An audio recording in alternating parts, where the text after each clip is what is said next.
Hello everyone, स्वागत है आपका हमारे यूट्यूब चैनल पर।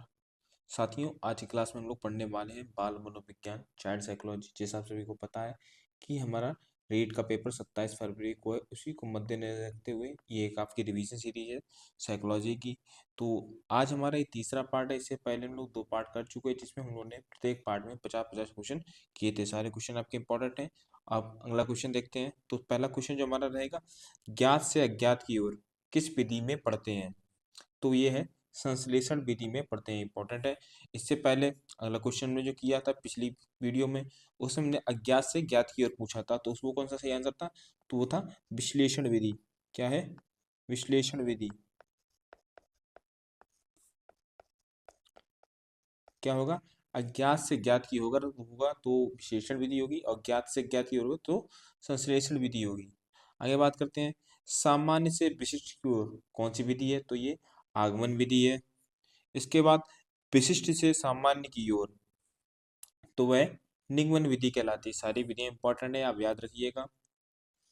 आगे बात करते हैं, वह कौन सी विधि है जिसमें पहले उदाहरण फिर नियम बताया जाता है? तो वह आगमन विधि होती है, जिसमें पहले उदाहरण बताया जाता है फिर नियम बताया जाता है। और ये बच्चों के सीखने के लिए सबसे अच्छी विधि होती है कि पहले आप उदाहरण दें, इसके बाद वह कैसे हुआ उसके नियम को समझाएं। वह कौन सी विधि है जिसमें पहले नियम आता है, इसके बाद उदाहरण आता है और उदाहरण बताया जाता है? तो वह निगमन विधि होती है। क्या होती है? निगमन विधि होती है। आगे देखिए, क्षेत्र सिद्धांत को किस नाम से जाना जाता है? जो क्षेत्र सिद्धांत को 2 नामों से हम जरूर जान सकते हैं। पहला है संज्ञानात्मक क्षेत्र सिद्धांत, और है स्थान मनोविज्ञान सिद्धांत। 2 नाम से हम लोग जान सकते हैं। आगे देखते हैं, कूट लेविन के क्षेत्र सिद्धांत के में क्षेत्र का जो अर्थ क्या है? तो अर्थ है जीवन के विभिन्न क्षेत्रों में से है, शिक्षा का क्षेत्र है और स्वास्थ्य का क्षेत्र है। आगे देखिए, अधिगम का श्रेणी क्रम सिद्धांत किसने दिया? तो रॉबर्ट गेने ने दिया था। किसने? रॉबर्ट गेने ने दिया था। आगे बात करते हैं इन्हीं रॉबर्ट गेने के बारे में। तो रॉबर्ट गेने किस संप्रदाय के समर्थक थे? तो संज्ञानवादी। क्या थे? संज्ञानवादी संप्रदाय के समर्थक रहे थे। आगे देखिए रॉबर्ट गेने के बारे में। तो रॉबर्ट गेने ने बालकों के विकास को ध्यान में रखते हुए कितने भागों में अधिगम की प्रक्रिया को बांटा है? तो 8 भागों में बांटा है। कितने? 8 भागों में अधिगम की प्रक्रिया को बांटा है, अधिगम लर्निंग को। आगे देखिए, रॉबर्ट गेने के अनुसार अधिगम का सबसे निम्न स्तर कौन सा होता है? वह होता है संकेत स्तर होता है, कि मतलब वह संकेत के आधार पर बच्चा सीख रहा है, तो वह सबसे निम्न स्तर है। देखिए, यदि आपको इसकी पीडीएफ चाहिए तो आप एक काम कर सकते हैं, या तो आप हमारे टेलीग्राम चैनल पे जुड़ सकते हैं, लिंक डिस्क्रिप्शन बॉक्स में, वहां जाइए, इसकी पीडीएफ मिल जाएगी। इसके अलावा इसकी पीडीएफ हमारे ऐप पर मिलेगी। हमारे ऐप का नाम है एग्जाम बेब ऐप। क्या है? Exam web. वहां पर आपको इसकी पीडीएफ मिल जाएगी। चलिए आगे देखते हैं, रॉबर्ट गेने के अनुसार अधिगम का सबसे उच्चतम स्तर क्या है? तो है समस्या समाधान अधिगम। जब बच्चा समस्या देख ले और समस्या का समाधान भी कर दे, तो वह सबसे उच्चतम स्तर होता है। आगे, रॉबर्ट गेने के अनुसार भारत का बालक का अधिगम कब पूरा हो जाता है? तो 12 वर्ष के उपरांत बालक का अधिगम पूरा हो जाता है। आगे, शास्त्रीय अनुबंध का सिद्धांत किसने दिया? तो पावलाव ने दिया था। किसने? पावलाव ने शास्त्रीय अनुबंध का सिद्धांत दिया था। आगे, पावलाव किस संप्रदाय के समर्थक थे? तो ये व्यवहारवादी संप्रदाय के समर्थक थे। किसके? व्यवहारवादी संप्रदाय के समर्थक थे। आगे, डमरू पर बंदर का नाचना किस सिद्धांत पर कार्य करता है? तो ये शास्त्रीय अनुबंध का सिद्धांत पर कार्य करता है। और शास्त्रीय अनुबंध सिद्धांत किसने दिया? तो ये पावलाव ने दिया। किसने? पावलाव ने। पावलाव ने ये सिद्धांत दिया। तो ये भी आपको याद रखना है, काफी इंपॉर्टेंट है। आगे, देखो बोलो और सुनो।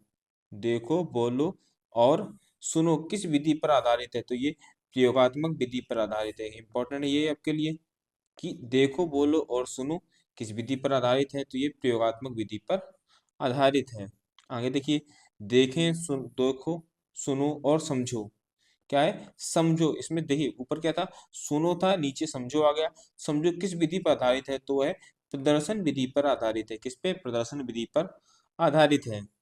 आगे, किस विधि में शिक्षण सूत्र का प्रयोग किया जाता है? तो शिक्षण सूत्र का प्रयोग किया जाता है आगमन और निगमन विधि में शिक्षण सूत्र का प्रयोग किया जाता है।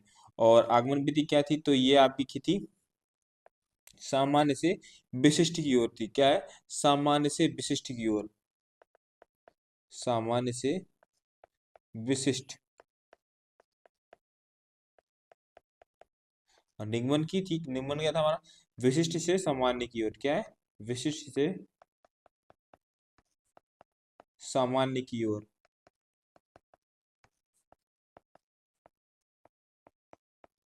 आगे देखिए, करके सीखने पर कौन सी विधि काम करती है? तो ये प्रयोगशाला विधि काम करती है। कौन सी? प्रयोगशाला विधि काम करती है करके सीखने की। आगे देखिए, किंडरगार्टन विधि यानी एलकेजी और यूकेजी के जनक कौन है? तो ये फ्रोवेल हैं।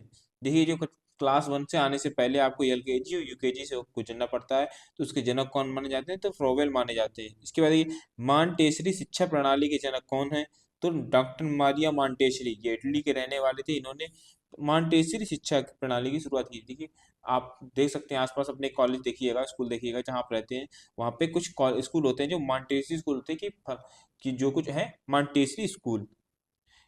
आगे देखिए, खेल पद्धति के जनक कौन है? तो ये है Henry Caldwell cook.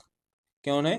Henry Caldwell cook. ये खेल पद्धति के जनक है। खेल पद्धति ये समझिए कि जो बच्चे होते हैं, जो बाल्यावस्था में, तो वो बाल्यावस्था में जो बच्चे होते हैं वो खेल से ही समझते हैं, खेल से ही अपनी पढ़ाई करते हैं, खेल से ही समझ कर अपनी समझ को आगे बढ़ाते हैं, बुद्धि का विकास करते हैं। तो ये सब किसके जनक है? इन्होंने बताया किसने? हेनरी कॉल्डवेल ने बताया। आगे देखिए, डाल्टन पद्धति के जनक कौन है? तो ये है हेलन पार्कहर्स्ट। हेलन पार्कहर्स्ट ये डाल्टन पद्धति के जनक हैं। और कहाँ पर बालक सामाजिकरण का नियम स्वयं सीखता है? तो स्वयं सीखता है खेल के मैदान पर सामाजिकरण स्वयं सीखता है। आगे देखिए, बालक में नकारात्मक सोच कौन सी अवस्था में उत्पन्न होती है? तो किशोरावस्था में नकारात्मक सोच उत्पन्न हो जाती है, इसमें मैं की भावना आती है।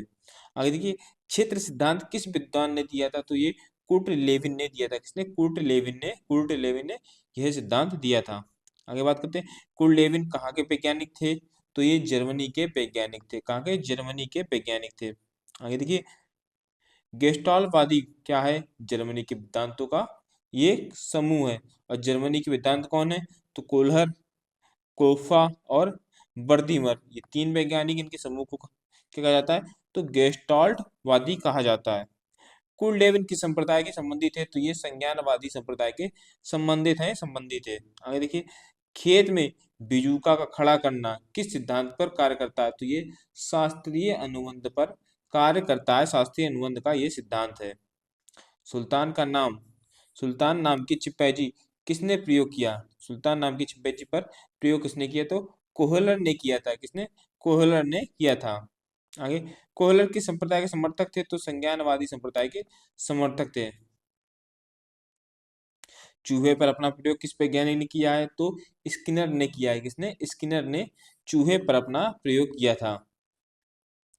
स्किनर किस संप्रदाय से संबंधित हैं या समर्थक है? तो व्यवहारवादी। ठीक है, व्यवहारवादी संप्रदाय के ये समर्थक थे स्किनर। नए रचनात्मक कार्यों को सीखने पर कौन सा सिद्धांत बल देता है? तो अंतर्दृष्टि का सिद्धांत जो होता है ये नए रचना कार्यों को सीखने पर बल देता है। अंतर्दृष्टि सिद्धांत किस वैज्ञानिक ने दिया? ठीक है, अंतर्दृष्टि का सिद्धांत किस वैज्ञानिक ने दिया? तो कोहलर ने दिया था। किसने? कोहलर ने दिया था ये सिद्धांत। आगे, मानसिक रूप से मंद बालकों को सीखने पर कौन सिद्धांत उपयोगी है? तो शास्त्रीय अनुबंध का सिद्धांत उपयोगी है मानसिक रूप से मंद बालकों को सीखने के लिए। और आगे, संज्ञानात्मक सिद्धांत किसने दिया? तो ब्रूनर ने दिया था संज्ञानात्मक सिद्धांत। और ब्रूनर किस संप्रदाय के संबंधित हैं? तो ये संज्ञानवादी संप्रदाय से संबंधित हैं ये। आगे, कौन सा सिद्धांत जीव विधि के हर क्षेत्र पर कार्य करता है, क्षेत्र पर बल देता है? तो क्षेत्रीय सिद्धांत, ये हर क्षेत्र पर बल देता है जीव विधि के। आगे, गेस्टाल्ट का अर्थ क्या है? तो ये संपूर्ण या समग्र इसका अर्थ है। आगे देखिए क्वेश्चन, प्रतिस्थापन का सिद्धांत किस वैज्ञानिक ने दिया था? तो ये गुथरी ने दिया था। किसने? गुथरी ने प्रतिस्थापन का सिद्धांत दिया था। इंपॉर्टेंट है ये आपके लिए। आगे, सौ सिद्धांत किसने दिया? तो ये कार्ल रोजर्स ने दिया था। कार्ल रोजर्स ने सौ सिद्धांत का सिद्धांत दिया था। इंपॉर्टेंट है ये भी आपके लिए। आगे देखिए, आवश्यकता का पद सोपान सिद्धांत किसने दिया? तो ये अब्राहम मैस्लो ने दिया था आवश्यकता का पद सोपान सिद्धांत। अधिगम का अर्थ है तो अधिगम का अर्थ है अनुभव या व्यवहार परिवर्तन, अनुभव या व्यवहार परिवर्तन, ये अधिगम का अर्थ है। आगे, संज्ञान किसे कहते हैं? तो किसी ज्ञान को ग्रहण करना ही संज्ञान कहलाता है। किसी ज्ञान को ग्रहण करना, अपने में अनुभव अनुभव करना, अपने अंदर समेटना, समाहित करना, ये सब क्या करना आता है? संज्ञान कहलाता है। व्यवहारवादी मनोविज्ञान के जनक कौन है? तो ये वाटसन है। कौन है? वाटसन है।